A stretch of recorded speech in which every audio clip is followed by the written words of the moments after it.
Olá, bom dia a todos e a todas. Obrigada por aguardarem. Eu sou a Marília Nogueira, diretora de Relações com Investidores da companhia. Vamos iniciar agora o nosso webinar de resultados do primeiro trimestre de 2025. A apresentação será feita pelo CEO José Firmo, pelo CFO Rafael Procassi, seguido de uma sessão de perguntas e respostas com toda a diretoria executiva. Peço que as perguntas sejam enviadas pelo ícone P e R, junto com o nome de quem faz, para que eu possa lê-las ao final da apresentação. Os microfones não serão permitidos. O webcast está sendo transmitido exclusivamente pela internet e, posteriormente, estará disponível no site de RI da companhia. Antes de prosseguir, gostaria de esclarecer que todas as declarações feitas durante essa videoconferência relativas às perspectivas de negócios da companhia, projeções, metas operacionais e financeiras, baseiam-se em crenças e premissas desta diretoria, bem como informações atualmente já disponíveis.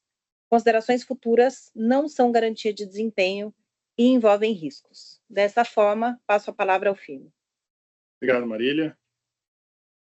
Bom dia e obrigado a todos pela presença na apresentação de resultados da companhia do primeiro trimestre de 2025. Este foi um trimestre que trouxe de volta o crescimento da produção, a resiliência da nossa capacidade operacional, avanços em nossos esforços de melhoria de custo e robusta geração de valor para a companhia.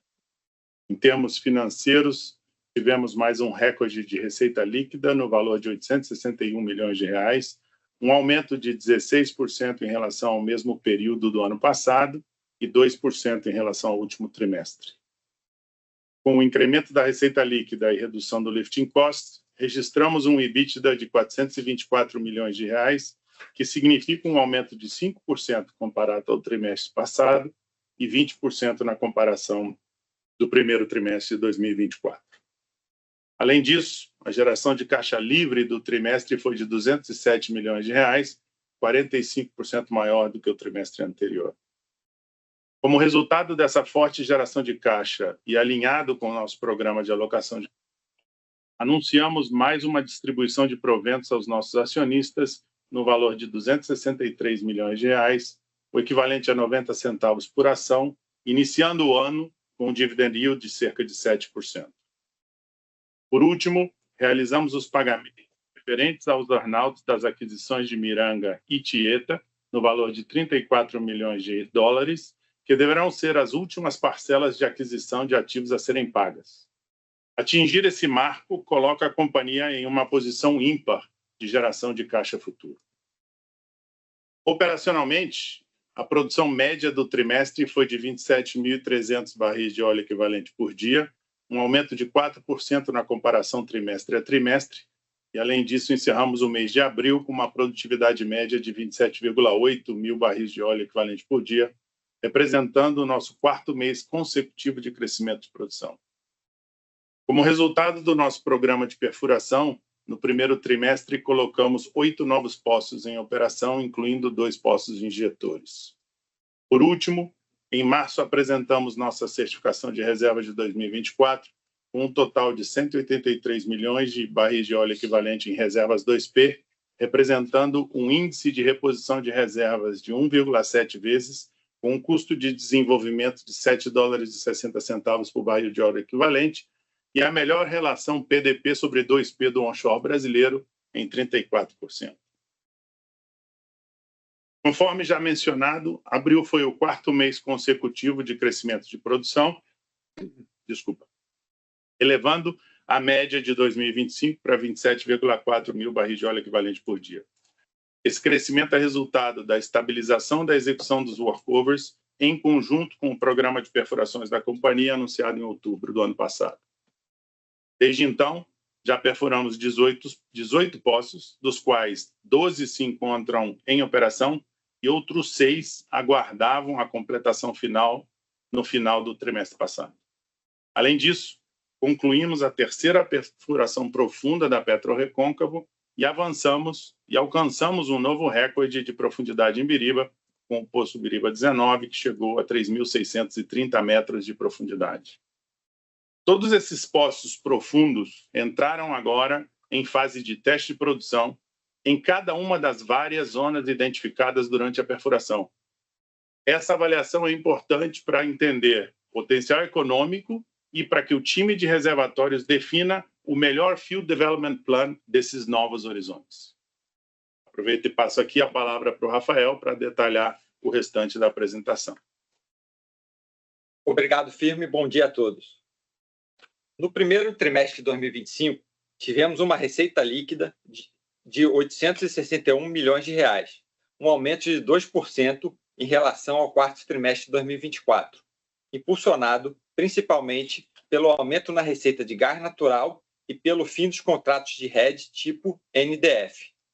A receita de petróleo no trimestre foi prejudicada pela formação de estoque em aproximadamente 56 mil barris no Rio Grande do Norte, devido a paradas de manutenção na refinaria Clara Camarão, com impacto estimado na receita em cerca de 20 milhões de reais no trimestre.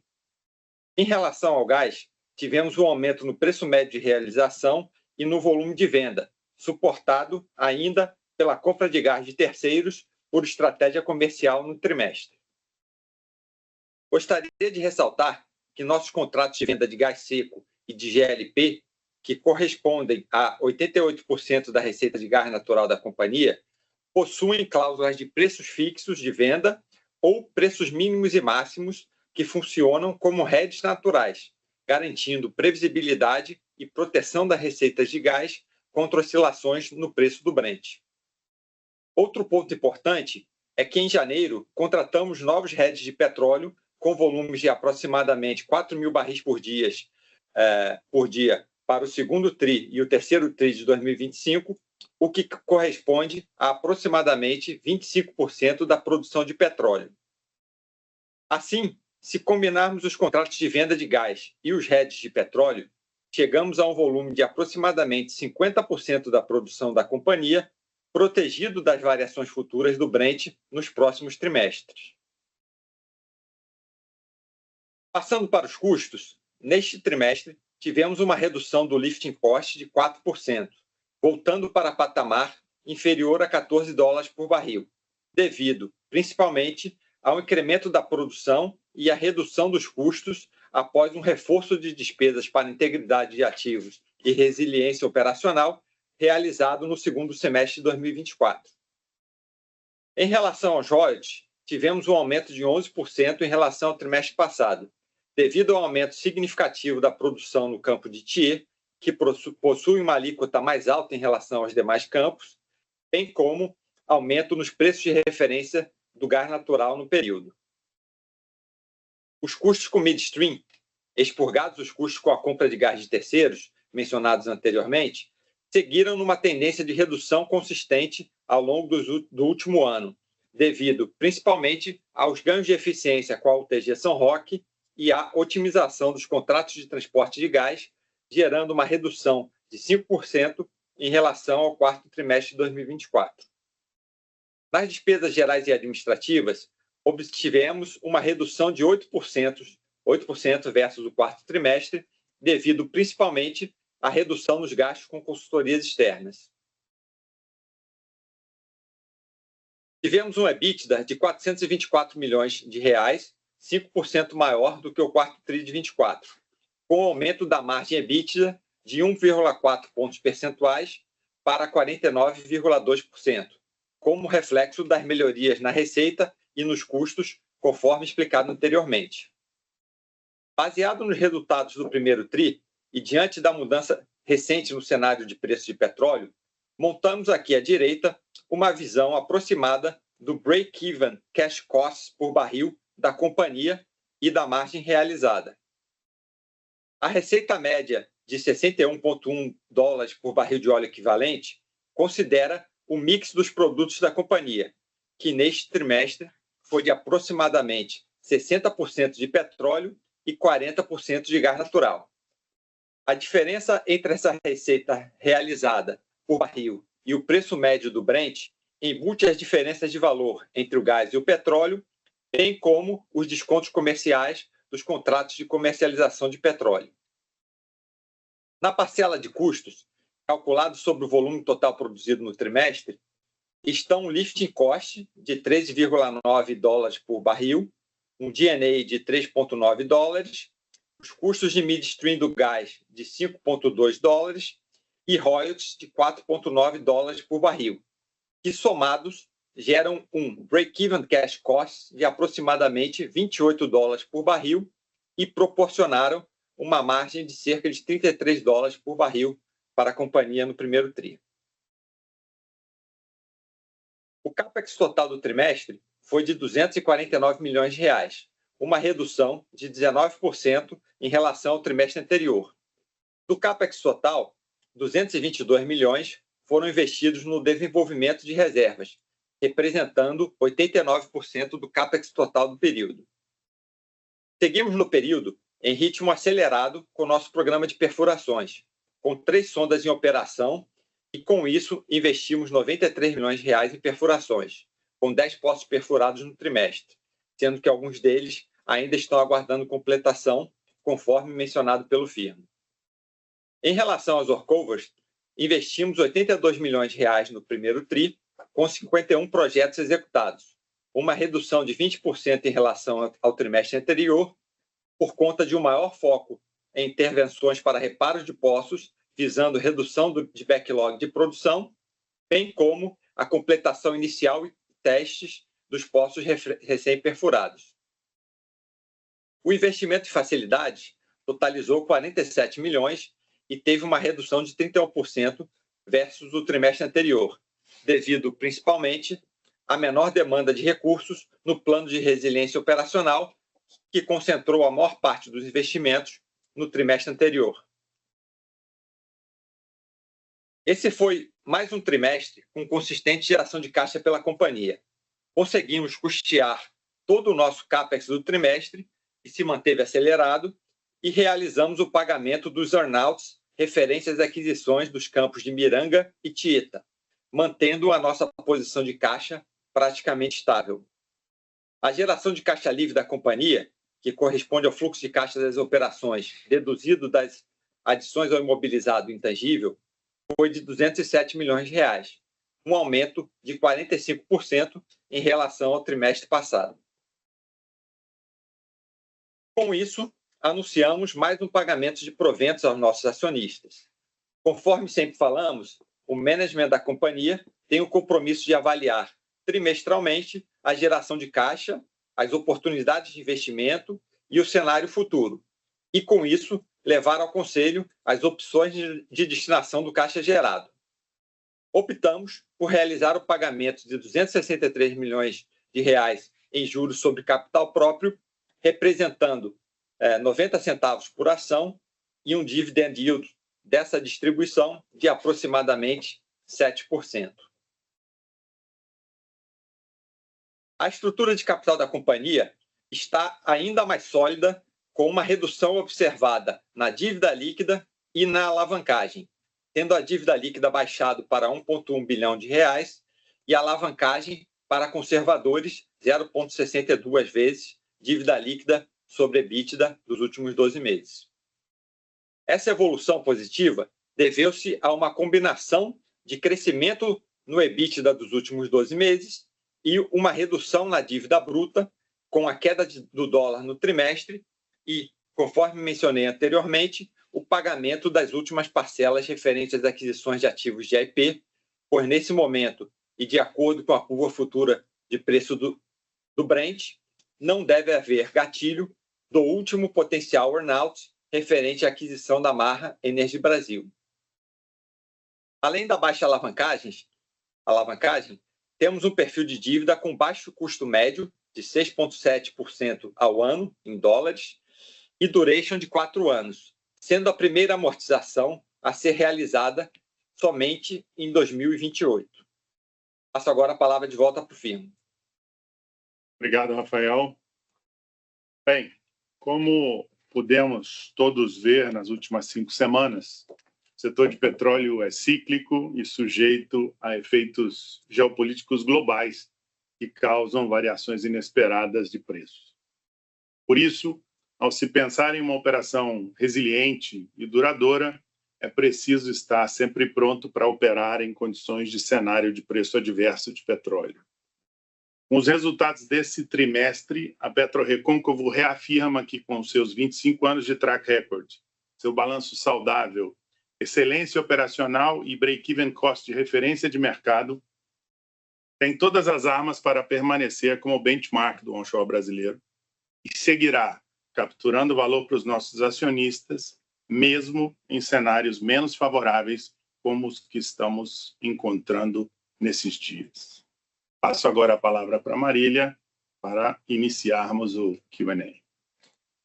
Obrigada, Firmo. Obrigada, Rafael. Vamos iniciar agora a nossa sessão de perguntas e respostas. Reforço para que as perguntas sejam enviadas pelo ícone PIR com a identificação para que eu possa lê-las. Então, iniciando aqui, a primeira pergunta é do Tasso, do UBS. Conseguem compartilhar um pouco a cabeça de vocês para a expectativa de produção em 2025? Como os dados year-to-date parecem bastante desafiadores, a companhia atingir a curva 1P para o ano. Se puderem dar um pouco mais de detalhe dos projetos já realizados durante o ano e que ainda tem previsto para 2025, considerando esse cenário de Brent, e se esse cenário de Brent mais baixo pode alterar os planos.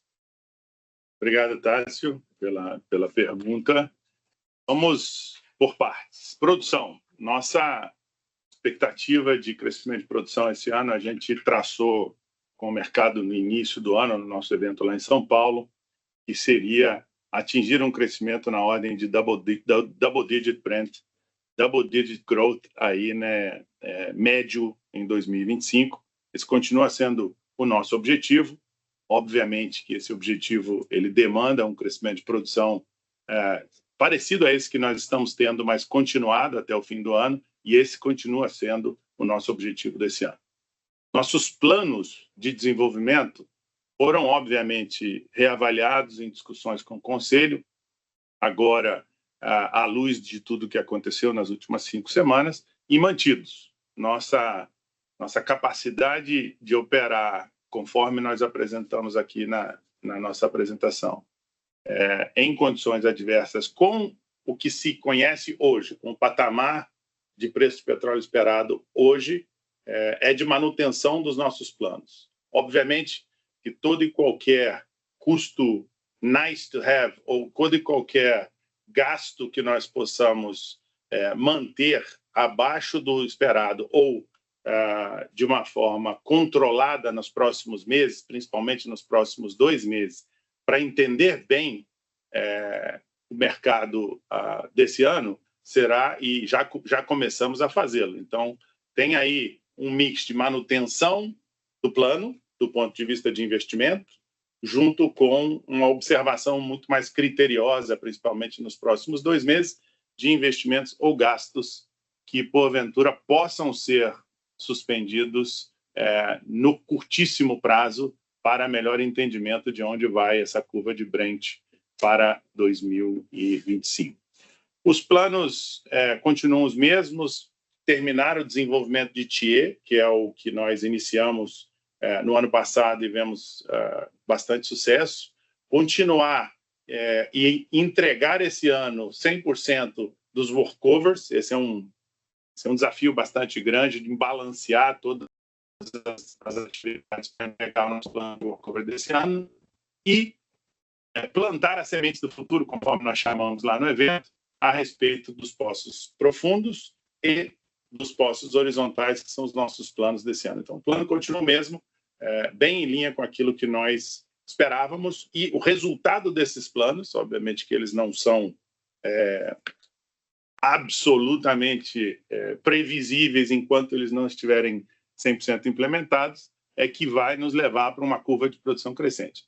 Nossa expectativa de crescer produção tem se mostrado funcionando, principalmente com essa produção crescente nos últimos 4 meses, mas ainda temos um grande desafio daqui até o fim do ano para atingir os nossos objetivos.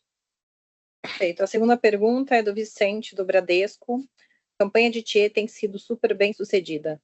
Queria entender quando a companhia começa uma segunda campanha de perfuração e quando a companhia tomaria a decisão de uma eventual terceira campanha de perfuração em Thié. E ainda em Thié, um update de como está a licença de produção produto. Uma pergunta em TIE aí. Campanha de perfuração em TIE. TIE, eu vou trocar de campanha de perfuração para projeto de desenvolvimento do campo. Nós aprovamos, no meio do ano passado, um projeto de desenvolvimento para TIE que tinha como objetivo fundamental iniciar algumas perfurações novas e alguns sidetracks, avaliar como o resultado daquilo ocorria e, então, entrar com uma fase 2 do plano de desenvolvimento, que é a que nós estamos implementando neste momento. Ou seja, a fase 1 foi implementada com sucesso, a fase 2 está sendo implementada agora, os últimos poços dessa fase 2 devem ficar prontos nos próximos meses, e aí nós teríamos a fase 2. Uma fase 3 de TIE, que seria um desenvolvimento dessa fase 3, ainda está sendo avaliado e não está 100% aprovado. Nós vamos avaliar muito cautelosamente tudo aquilo que fizemos e os resultados para decidir uma possível fase 3. Mas hoje, a fase 2 de TIE é a que nós devemos terminar e produzir esse ano com a fase 2. Uma possível fase 3 fica ainda sob avaliação. Acho que essa era a pergunta dele. Ele fala de campanha de perfuração, mas acho que ele estava falando sobre TIE. Perfeito. Próxima pergunta vem do Conrado do Safra. Gostaria de saber sobre a nova sonda própria de workover. Ela permanece como backup por mais tempo ou entraria em operação contínua quando houver a devolução de alguma das sondas de terceiros? Se há necessidade de contratação de mais pessoal para ela, ou se ela vai continuar sendo só um backup?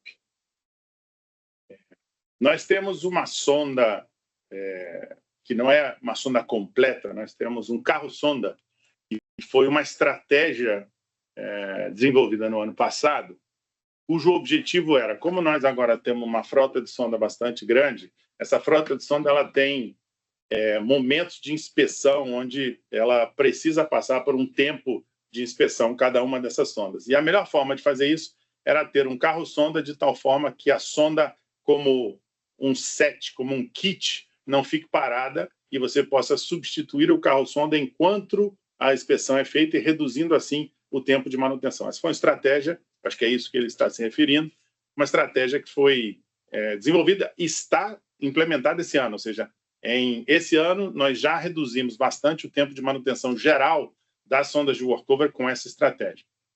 Nós temos um crescimento de frota que aconteceu via contratação de sondas terceirizadas, foram 2 sondas que entraram, e temos um plano de contratação de mais sondas terceirizadas para que possamos atingir o objetivo de executar 100% dos workovers esse ano.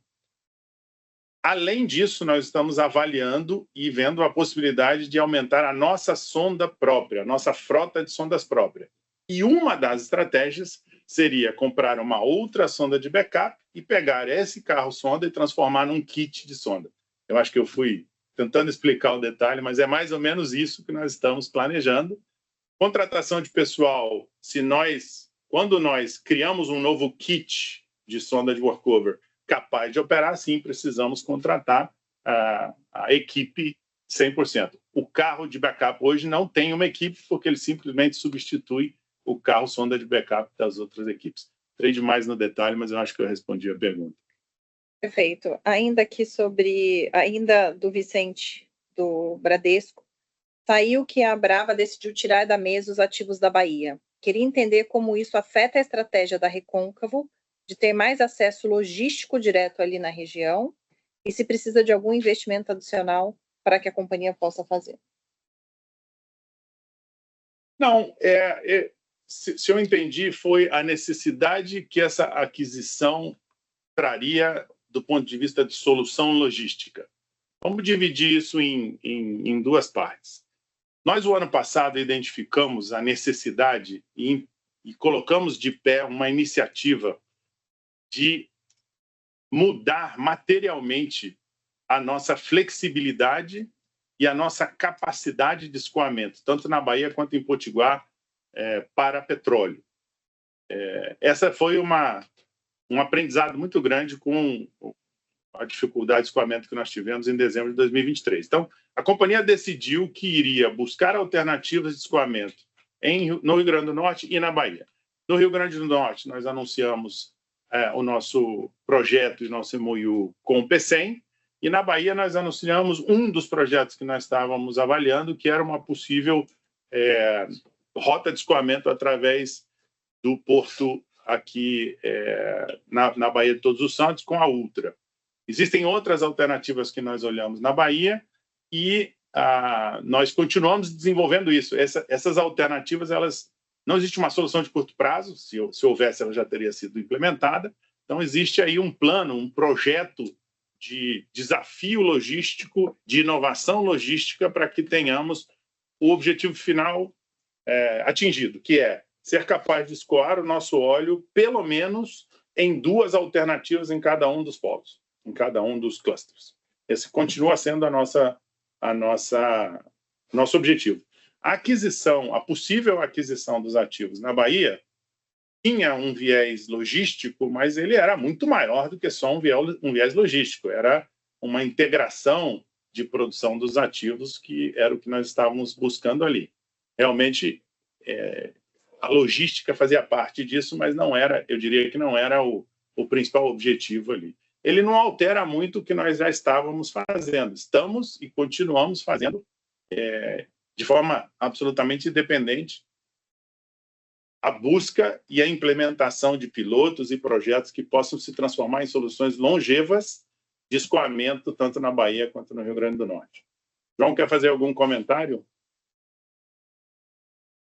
Sim, firma. Eu só complementaria que, de fato, né, a gente tem trabalhado nas soluções independentes, mas com o M&A ou não, ou em face da decisão recente da Brava, isso não implica dizer que a gente também não tenha buscado junto a eles, não esteja buscando junto a eles possibilidades de otimizar essas estruturas logísticas. E ter a independência é muito importante para a PetroRecôncavo, mas tanto a Brava quanto a PetroRecôncavo vão em todo momento buscar ter uma logística melhor, mais confiável e menos custosa, e se isso implicar em alguma forma, mesmo de novo, não na forma de um M&A, em algum tipo de parceria, a gente tem buscado, particularmente na comercialização do petróleo, dado que as nossas rotas de gás natural são diferentes. Então, a gente não muda uma estratégia de estarmos muito próximos e utilizar a estrutura do onshore entre todos os players ali da Bacia do Recôncavo da melhor forma.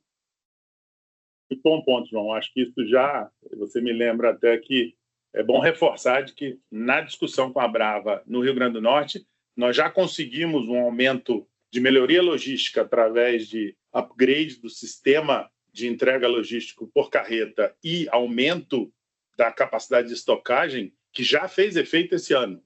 Em janeiro, quando a Brava teve que fazer uma parada na refinaria, nós conseguimos, muito distinto de dezembro de 2023, manter a produção nossa e da Brava absolutamente funcionando enquanto a refinaria esteve parada por quase 3 semanas. Então, algumas desses upgrades logísticos já estão dando resultado e já fizeram efeito nesse primeiro trimestre desse ano. Perfeito. A próxima pergunta do Gabriel do Citi. Como o preço de óleo impacta a estratégia de alocação de capital da companhia, tanto no Greenfield quanto M&A, dividendos e patamar de alavancagem? Acho que vou passar essa para você, Rafael, mas antes eu vou dizer.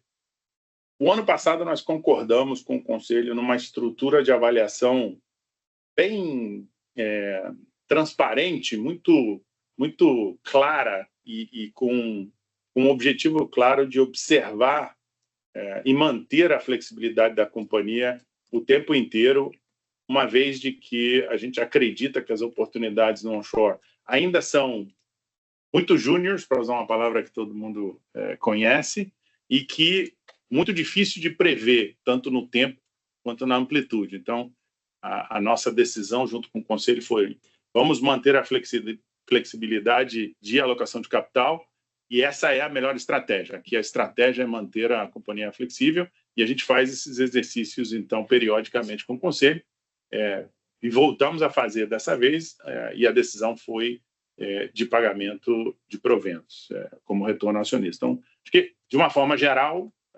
continua valendo aquilo que a gente vem dizendo para o mercado, a estratégia da PetroRecôncavo se manter flexível e avaliar o tempo inteiro as oportunidades de alocação de capital. Complementaria só dizendo assim, acho que a gente já passou por vários ciclos aí de queda do preço do petróleo em vários momentos. Acho que tem dois aspectos principais aí que afetam a companhia. O primeiro, obviamente, quando o preço cai muito, a depender do patamar, ele pode tornar alguns projetos não atrativos do ponto de vista economicamente. Felizmente, para a gente aqui, até esse momento aqui, perto de $60, praticamente nenhum projeto deixa de ser economicamente viável. Ele fica um pouco menos, mas ainda permanece NPV altamente positivo. Então, assim, não tem muito esse efeito aí até esse patamar perto de 60, você tirar projetos da carteira porque deixaram de ser atrativos.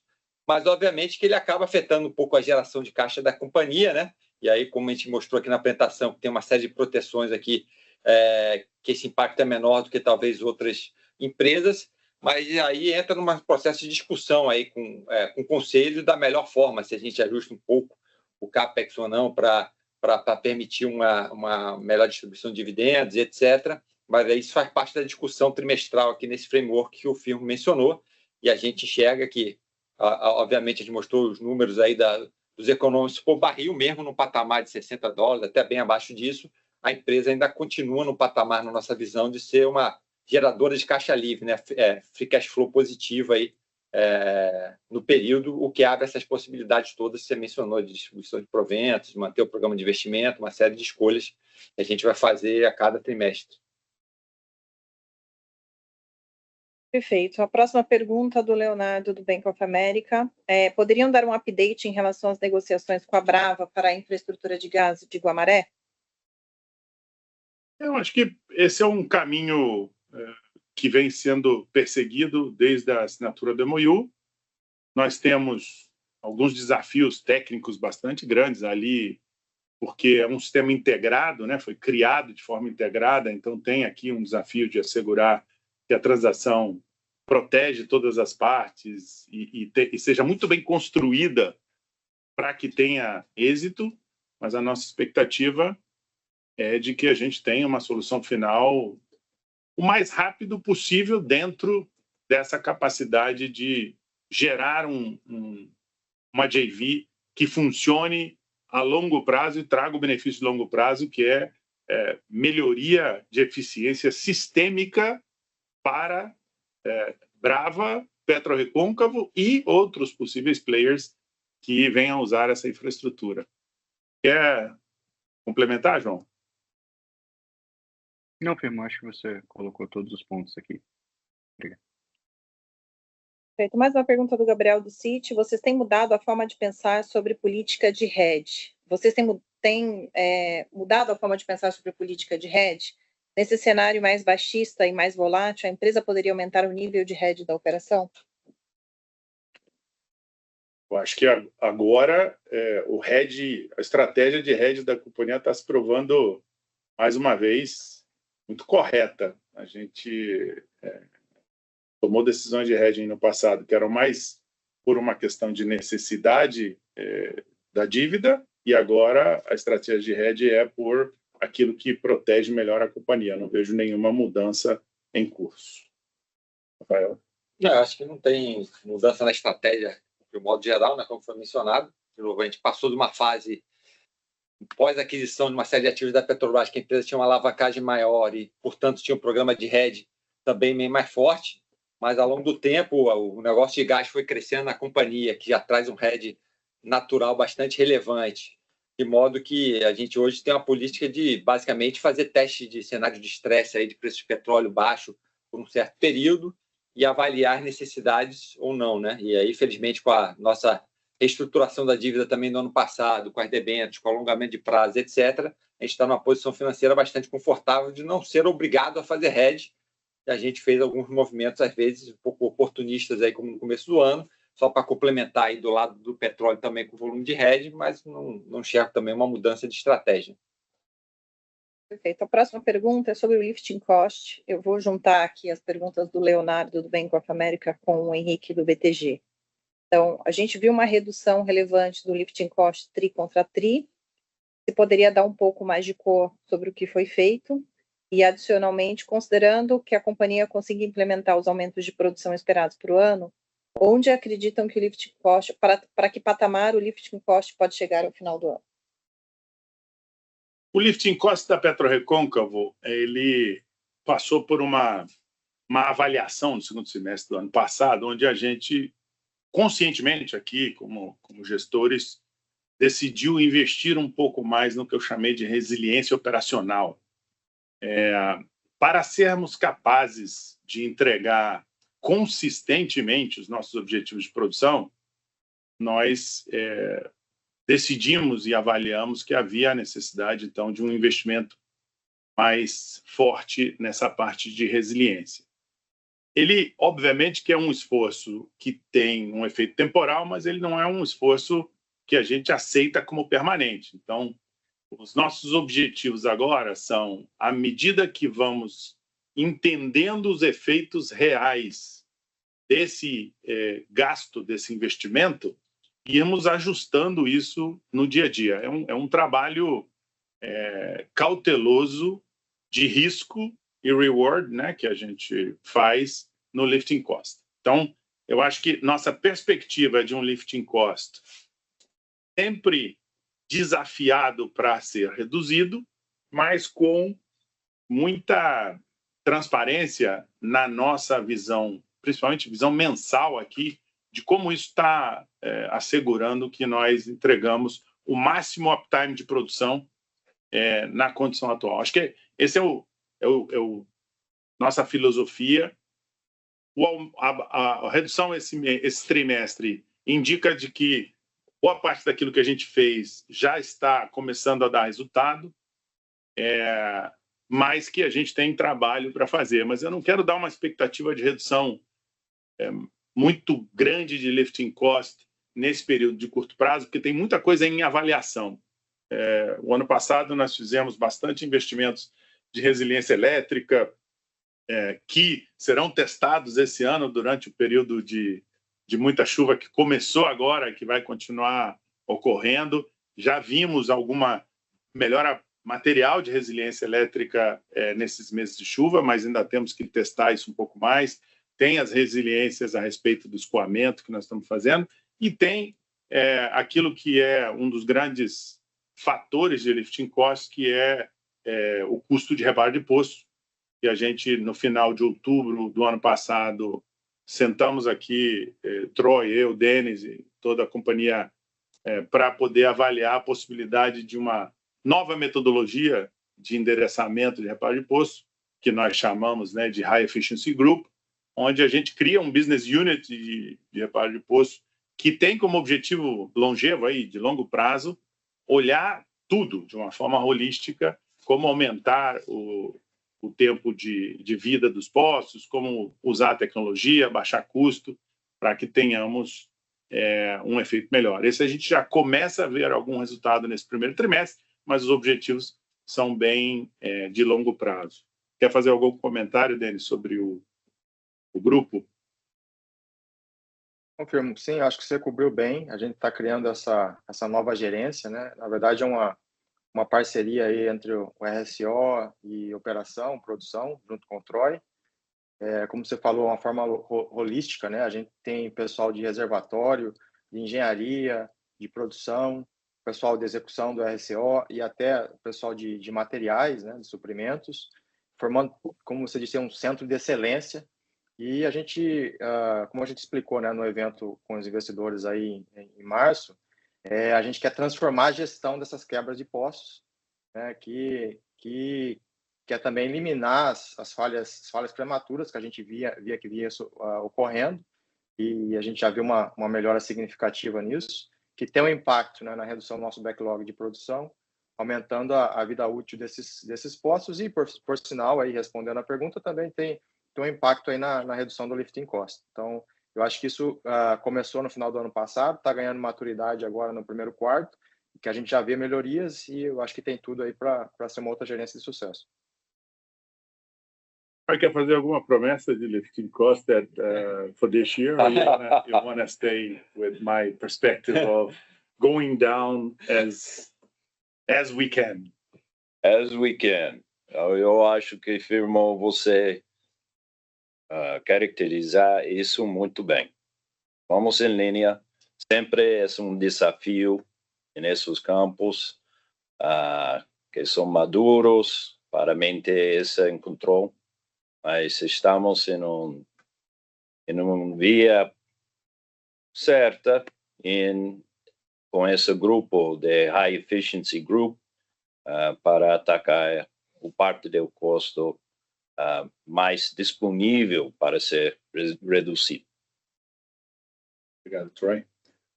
Perfeito. A próxima pergunta é do Rodrigo, do Santander.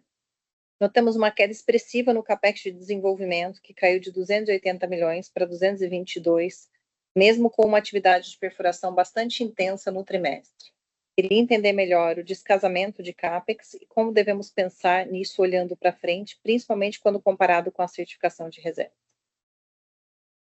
Eu estou tentando entender o descasamento. A gente teve, no ano passado, a gente teve uma estratégia de interromper as perfurações no meio do ano, assim, entre o segundo trimestre e o terceiro trimestre, voltou no último trimestre com alta intensidade de perfurações e com uma campanha de workover também bastante forte. Nesse trimestre, a gente manteve isso. Obviamente que depende muito da perfuração, do tipo de perfuração que você está fazendo, mas a média de investimento desse trimestre foi exatamente aonde a gente tinha imaginado, com 3 sondas perfurando, com o workover talvez ficou um pouquinho abaixo do esperado. Nós temos aí uma estratégia de aumentar a execução de workover nos próximos 3 trimestres. Então, o workover talvez tenha ficado um pouco abaixo, mas não mudou materialmente do ponto de vista de investimento o CAPEX desse ano. O CAPEX para esse ano, ele conforme a gente veio discutindo com o mercado, ele é alguma coisa entre o CAPEX da curva da certificação de reserva 1P e a curva de certificação de reserva 2P, porque a metodologia de alocação de capital para desenvolvimento de reservas, nesse ano, está bem definida nos seus buckets, vamos chamar assim, nos seus diferentes buckets. O bucket de workover está muito bem definido e o Denis e o time do RSO tem como objetivo fundamental entregar 100% de todo o CAPEX e toda a execução de workover que nós havíamos planejado. Nós temos campanha de perfuração que durante o ano vai ser dividida em perfuração, vamos chamar convencional, daquilo que nós já tínhamos planejado, e os 2 buckets diferentes, perfuração profunda e perfuração horizontal, que são 2 buckets que nós chamamos de semente para o futuro, né? Os poços profundos que foram perfurados até agora entram numa fase de avaliação e, obviamente, essa avaliação é muito importante. Quando a gente perfura horizontes novos, como a gente perfurou com essa sonda, o que nós temos que fazer agora é assegurar que a gente extraia a máxima quantidade de informação desses horizontes. Porque nós não estamos falando de uma perfuração como em Thier, que você perfura o poço já sabendo exatamente o que você quer que ele vai fazer, em qual zona você quer produzir, e ele praticamente termina a perfuração, entra em completação e entra em produção imediatamente. Então, o tempo entre o fim da perfuração e o início da produção de um poço em Thier é incomparavelmente menor do que o tempo de perfuração dos poços profundos e o seu ponto de produção, porque depende da gente usar esses 2 primeiros poços para entender bem cada um dos diferentes reservatórios encontrados e qual é a melhor tecnologia, a melhor forma de produzir esses poços. Então, tem esse bucket e tem o bucket de perfuração horizontal, que é o que nós vamos fazer, provavelmente, no início do segundo semestre, a gente começa a perfurar o primeiro poço horizontal. Então, de uma forma geral, e talvez uma diferença tenha sido notada também na perfuração em Thier, né? Porque a gente perfurou em Thier nos últimos, desde agosto do ano passado até agora, a gente vem perfurando em Thier nessa fase 2. Então, de uma forma geral, o CAPEX, a perfuração e o workover estão muito em linha com tudo aquilo que a gente havia planejado para esse ano, para fazer a entrega da curva de produção futura, que é o que a gente está buscando fazer. Perfeito. A próxima pergunta do Eric, do Itaú BBA. Nesse trimestre, houve uma sutil adição na linha de almoxarifado para inversões fixas, devido à aceleração do programa de perfuração e workover. O que devemos esperar do comportamento desta linha para o resto do ano? Esse é um efeito temporal. A gente estava aqui debatendo se alguém ia perguntar. A gente reduziu 100 milhões de reais de inventário o ano passado, através de uma parceria aí, da companhia inteira focada nisso, e tivemos um pequeno acréscimo agora nesse primeiro trimestre. Ele tem muito a ver com assegurar que a gente tem todos os equipamentos necessários para a campanha desse ano. Se vocês se lembrarem, a gente botou muito planejamento como fonte fundamental de sucesso aí para o futuro, e no planejamento uma das coisas que a gente quis fazer é entender o programa cedo e assegurar que tudo aquilo que é necessário para a execução desse programa, não somente materiais, mas de materiais também, esteja disponível para esse programa ser executado. Então, tem realmente um efeito temporal de preparação para essa campanha. A expectativa desse ano, diferente do ano passado, que a gente falou que queria reduzir 70 milhões, é de uma redução de inventário, continuar o processo de redução de inventário, sem estipular um número, porque a gente tem aqui, quer manter aqui uma flexibilidade de execução bastante interessante, dependendo muito daquilo que a gente for fazer no último trimestre do ano, que é fundamentalmente o que muda esse efeito. Perfeito. A próxima... alguma coisa de Não, você mandou bem. Então, seguindo aqui, a pergunta é comentar um pouco mais nos resultados de perfuração do poço direcional em Biriba, se teve avanço na produtividade da perfuração e quantos metros por dia nós atingimos.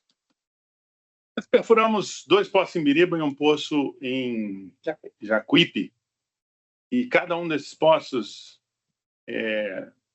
comprovou a interpretação sísmica que nós tínhamos e encontramos os horizontes que nós estávamos buscando. Então, essa é a primeira característica de perfurar, principalmente num ambiente relativamente novo. Não tem nada exploratório aqui, porque isso são campos que já foram perfurados, então é muito mais appraisal do que qualquer outra coisa, mas é sempre importante validar e refazer a sua interpretação sísmica quando a gente faz essas perfurações. Então, encontramos os horizontes e agora estamos num processo de avaliação. Já estamos em avaliação no primeiro horizonte do primeiro poço de Biriba, devemos entrar em avaliação do primeiro horizonte em Jacuípe nas próximas semanas, pelo que a gente está vendo, e a gente vai continuar fazendo essas avaliações para poder definir melhor qual é a metodologia, quais são as camadas de reservatório com melhor potencial econômico e decidir, então, o próxima onda de perfuração nesses campos. Então, tem um trabalho aqui, prioridade aqui é entender muito bem a economicidade, mas não é do poço, né? A economicidade de cada um desses reservatórios e como justifica a perfuração nessa região após essa avaliação que vai ser feita agora nos próximos meses. Quer fazer algum...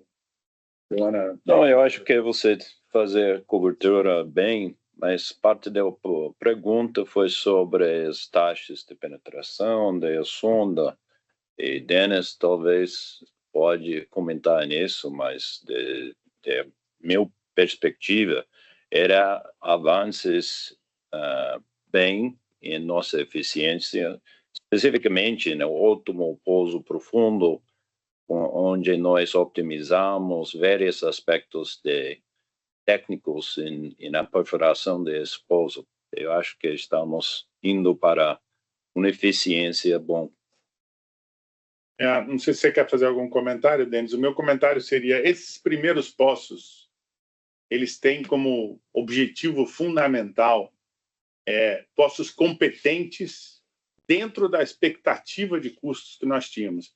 Eles têm como sua estratégia como a companhia atinge novos patamares de profundidade, construindo um poço muito competente. O que é construir um poço muito competente? É um poço que atinge o objetivo do reservatório, ou seja, chega no target, e é construído de tal forma que você não tenha interrupções ou quebras, ou tenha que fazer sidetracks, tem que fazer desvios de rota que encarecem demais o poço. Nesse aspecto, a PetroRecôncavo, nesse ano, a gente disse isso, né, foi muito capaz de provar, e aí nós temos esse conceito, acreditamos ter a melhor companhia de perfuração do onshore, observando a dificuldade de perfuração que a gente vê no onshore hoje. Então, assim, nós tivemos bastante avanço.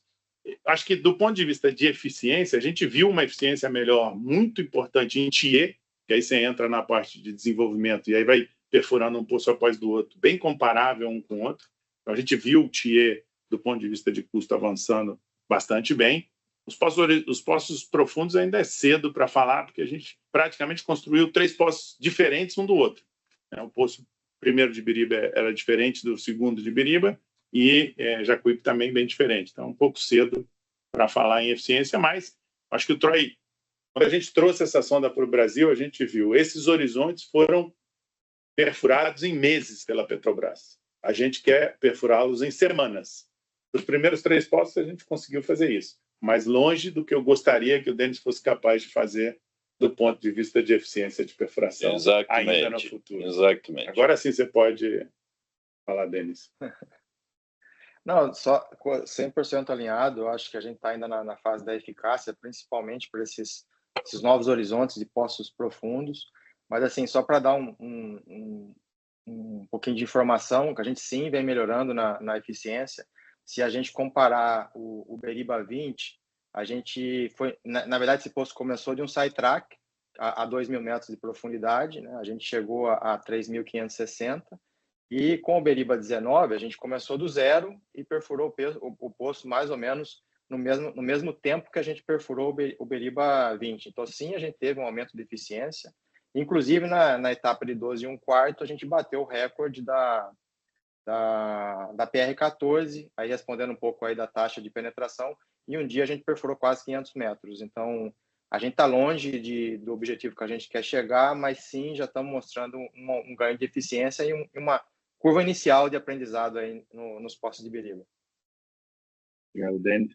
Perfeito. Aqui, pelo avançado da hora, eu vou fazer a última pergunta, que é, considerando que não tem nenhum eminente no curto prazo, a alavancagem da companhia está mais baixa, e o pico de CAPEX já passou aqui, o mais recente, se a companhia teria espaço para pagar mais dividendos ainda esse ano? Eu vou voltar aqui para o nosso framework de alocação de capital. As oportunidades de M&A do onshore, principalmente oportunidades que eu acredito, o que eu acredito que o onshore brasileiro está caminhando para, e as melhores oportunidades estão por vir, que é a melhoria sistêmica de eficiência do onshore.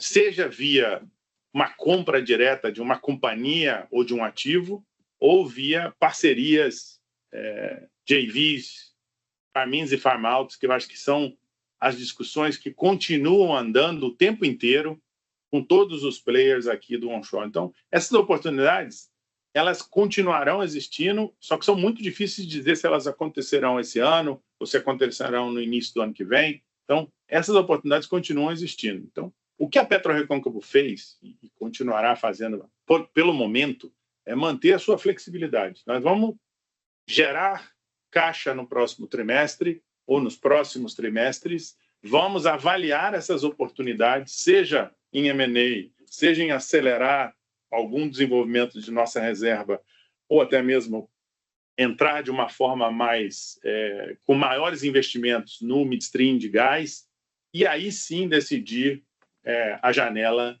de alocação de capital final e anunciar. Essa é a flexibilidade que nós fizemos. Agora, do ponto de vista de potencial, não existe nenhuma dúvida que, com a geração de caixa que a companhia está hoje, com as margens que ela está conseguindo fazer, com o seu controle de custo e com um preço de petróleo nos patamares que estão, nós deixamos de ter compromissos financeiros muito pesados na aquisição dos ativos, que aumenta o potencial de geração de caixa livre da companhia. Agora, o que nós faremos com esse caixa vai estar diretamente conectado às oportunidades que a companhia tem de alocação de capital. A alocação de capital é, sem dúvida nenhuma, a discussão mais estratégica que nós temos com o Conselho o tempo inteiro, e é, sem dúvida nenhuma, a que nós temos de uma forma bem organizada, bem estruturada nesse framework que nós fizemos. Então, veremos